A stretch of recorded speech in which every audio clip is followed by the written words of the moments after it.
사랑하는 성도 여러분, 여러분의 신앙의 동기가 무엇이었습니까? 사람들의 신앙의 동기를 보면 각각 다르게 나타납니다. 어떤 사람들은 친구 따라 교회 온 경우도 있고, 어떤 사람들은 병 고치기 위해서 제단에 오르신 분도 있고, 어떤 사람들은 좋은 이야기를 많이 해주니까 그것이 좋아서 교회에 나오는 사람도 있고, 어떤 사람들은 장사를 목적으로 교회에 나오는 사람도 있습니다. 각자의 동기가 다 이렇게 다릅니다마는, 그래도 교회에 나오는 동안 하나님의 말씀을 듣고 배우는 과정에서 진리를 깨닫고 신앙이 점점 깊어지고 성숙되어서 좋은 신앙을 가지게 되는 겁니다. 그러면서 예수를 만나면 제대로 달라집니다.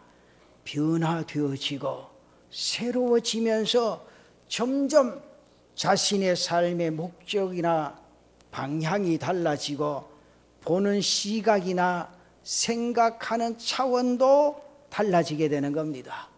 바로 이 변화됨, 곧 성숙이 더 깊이 일어나야 한다는 거지요.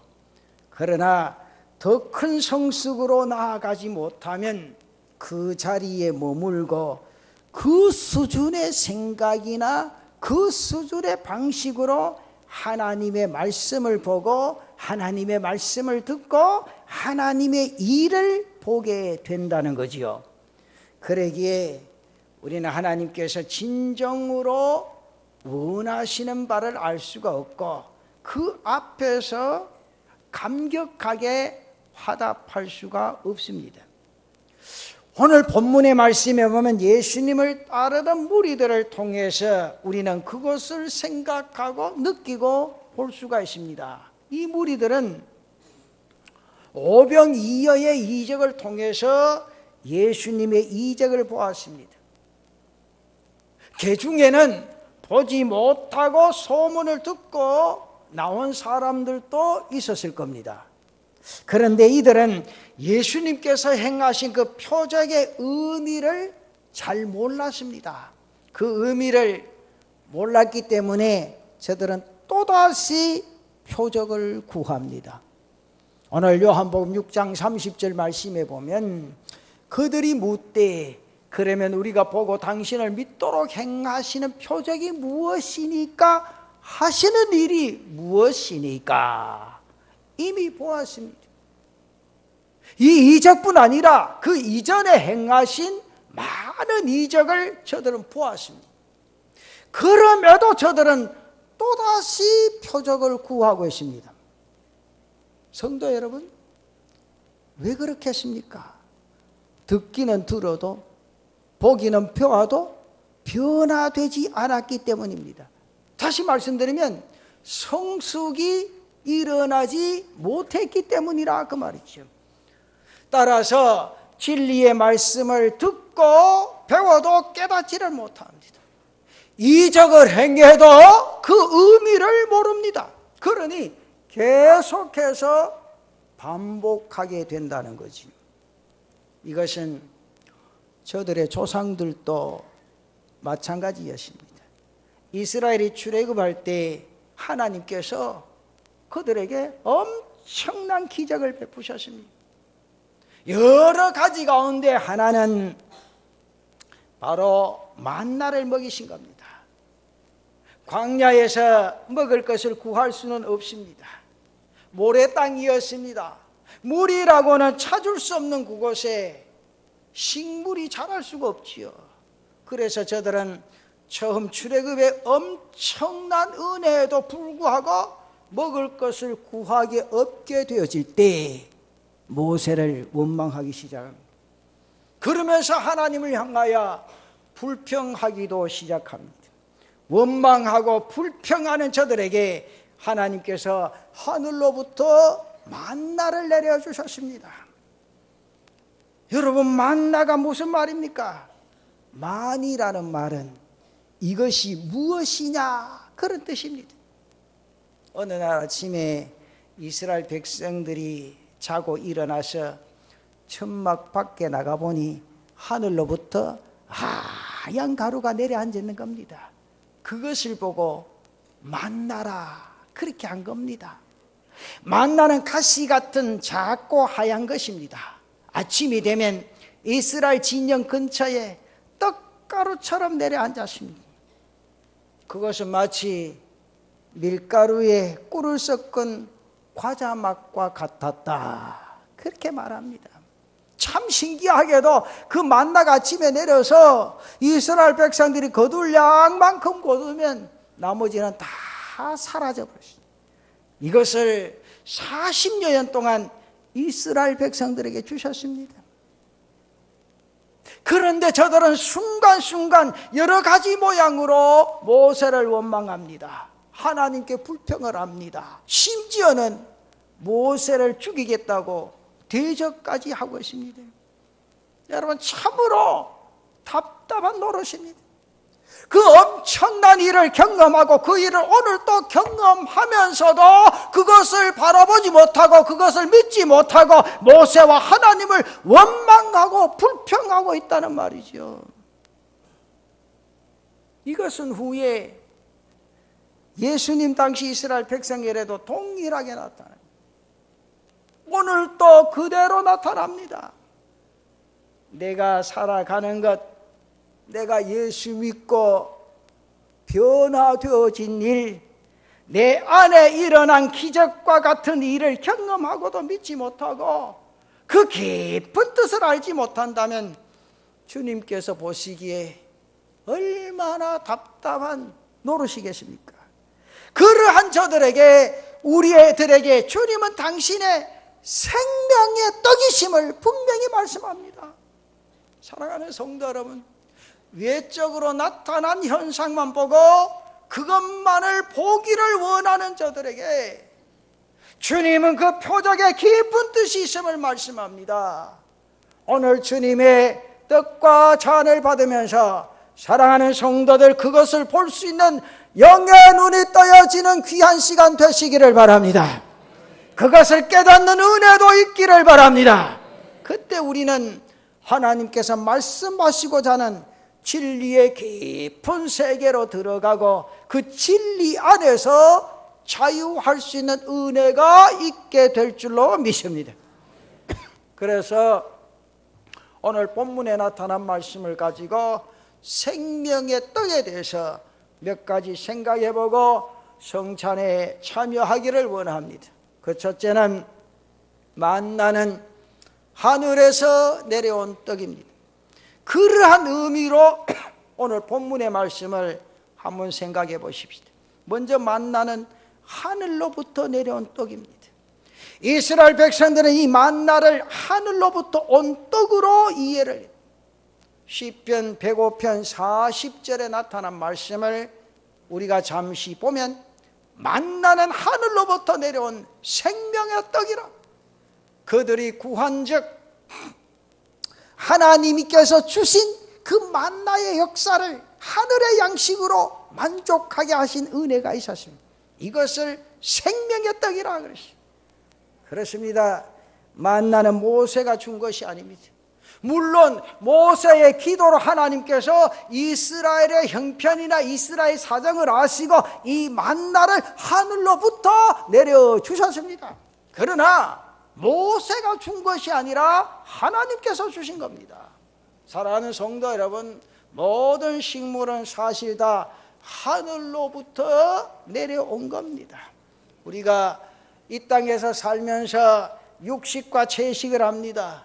소나 양이나 돼지나 닭이나 오리나 이러한 모든 새와 짐승들, 그리고 모든 식물들이 땅에서 나는 것을 먹고 자라고 땅에서 자라지만은 실은 땅에 나는 모든 것은 하늘로부터 내리는 비나 이슬이나 햇빛을 통해서 성장하고 자라게 되어져 있다 그 말입니다.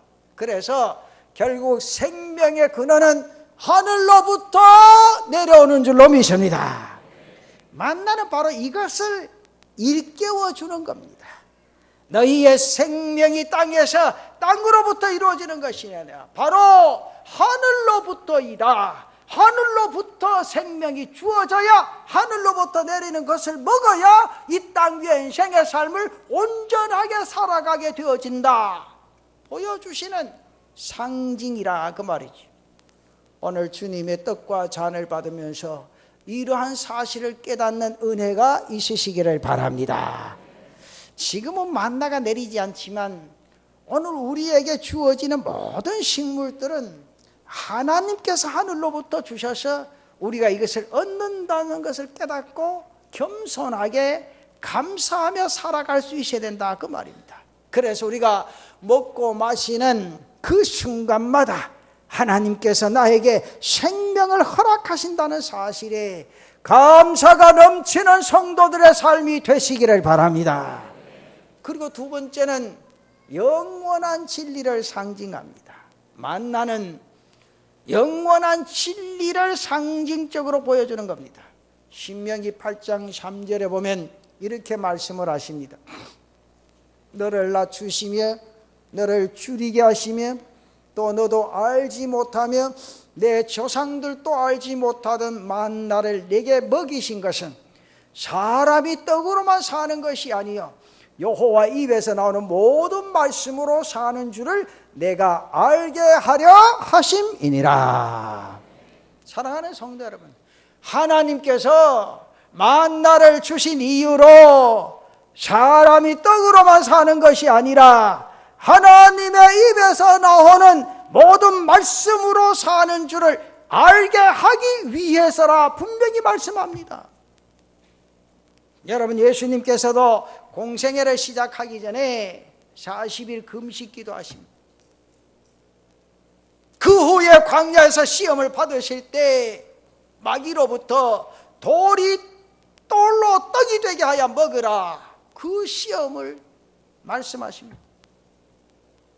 여러분, 떡이 중요한 것이 아니라 하나님의 말씀이 더 중요하다는 인식으로 이 땅 위의 삶을 살아갈 수 있는 성도들이 되시기를 바랍니다.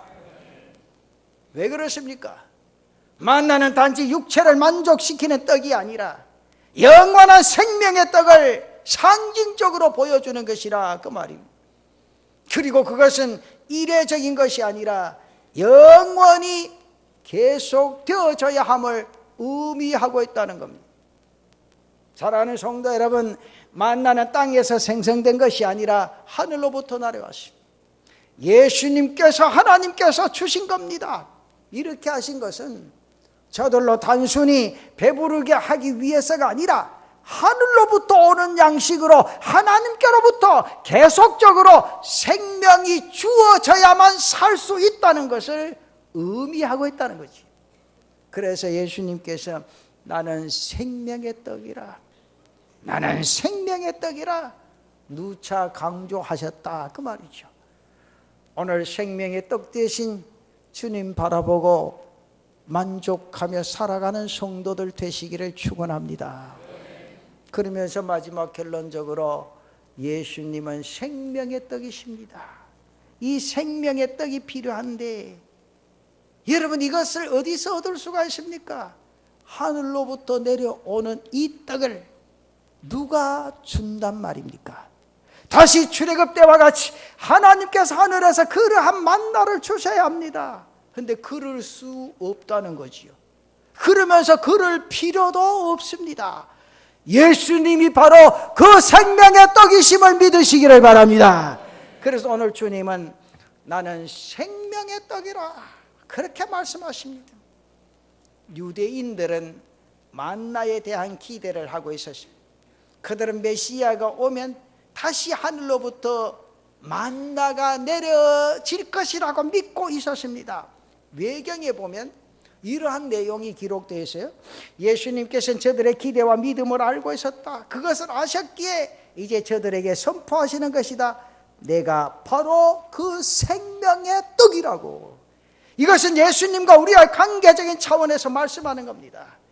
오늘 우리가 날마다 음식을 먹어야 육이 성장하는 것처럼 바로 하나님과의 지속적인 관계성을 가지기 위해서 생명의 떡 대신 주님을 바라봐야 된다, 그 말이죠. 그 사랑 안에 거하는 은혜가 있기를 바랍니다. 이게 뭡니까? 바로 하나님의 사랑입니다. 여러분, 우리 육신은요 떡으로 삽니다.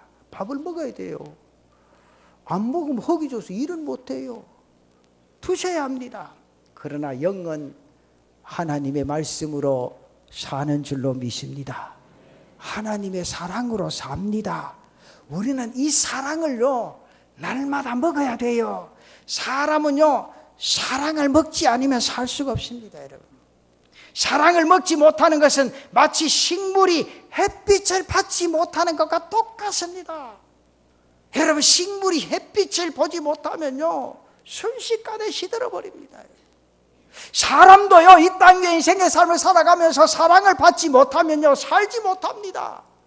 하나님의 사랑을 넘치도록 받으시는 성도들 되시기를 바랍니다.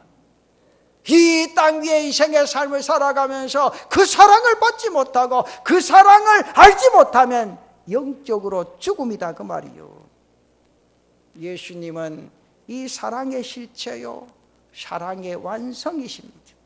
이 사랑이 우리에게 임하였고 이 사랑으로 우리는 하나님 앞에 나아갈 수 있고 하나님의 은혜와 축복 속에 살아갈 수 있는 줄로 믿습니다. 그래서 주님은 나는 생명의 떡이라 그렇게 말씀합니다.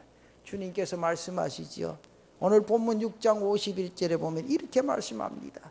나는 하늘에서 내려온 살아있는 떡이니 사람이 이 떡을 먹으면 영생하리라. 내가 줄 떡은 곧 세상의 생명을 위한 내 살이니라 하시니라. 사랑하는 여러분, 우리는요 분명히 먹고 마셔야 합니다. 잘 먹으셔야 합니다. 좋은 것을 드셔야 합니다. 규칙적으로 먹으셔야 합니다. 이 먹고 마시는 것을 통해서 우리가 생각해야 할 것이 있습니다.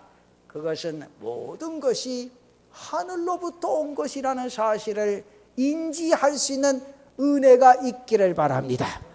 그리고 더 중요한 것은 우리가 먹고 마시는 것이 다가 아니라는 거지요. 이스라엘 백성들이 만나를 먹었지만 저들은 죽었습니다. 죽지 않는 영원한 빵이 필요합니다. 바로 예수 그리스도이신 줄로 믿으시기를 바랍니다. 그분이 생명의 떡이심을 믿으시기를 바랍니다. 이 그리스도를 알고 그리스도 안에서 우리가 살아갈 때 하나님과 의를 이루면서 우리는 영원한 생명을 얻고 누리는 삶을 살아가게 될 줄로 믿습니다. 우리가 바로 이 생명의 떡을 날마다 먹어야 합니다. 매일 기도와 말씀과 예배로 이러한 은혜가 있기를 바랍니다. 이 길이 이렇게 살아가는 것이 우리의 살 길이라는 거지. 그런 거로 사랑하는 성도 여러분, 생명의 떡이신 이 주님을 날마다 먹고 그분과 함께함으로 영원한 생명을 얻고 누리는 사랑하는 성도들 되시기를 축원합니다.